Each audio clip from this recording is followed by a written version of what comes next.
Hello, my name is Rachel Amarachuku Okwabi, and I'm so excited to share with you my answers to the dynamic array question. So the first question is, what is an advantage of dynamic array compared to the traditional static array? So one key advantage of dynamic arrays is flexibility in size, unlike the static array, which requires you to specify the size when they are created.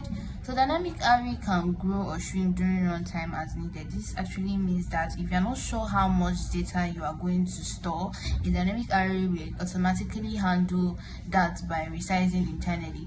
For example, in C#, a list test a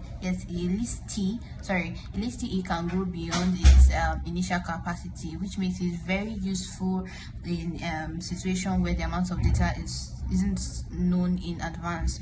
So for the question 2, what's the disadvantage of dynamic array compared to traditional static array? So the disadvantage of dynamic array is the performance overhead when it comes with resizing. As we all know, when a dynamic array reaches its current capacity and needs to grow, so it typically creates a new large array and copies all the existing elements into it.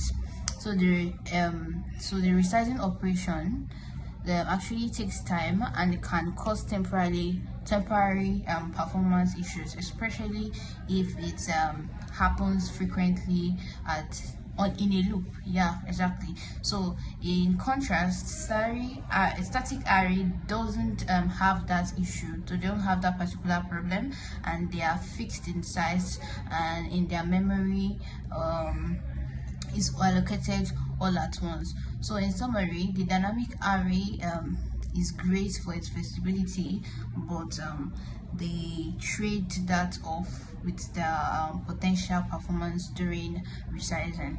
Thank you so much for watching.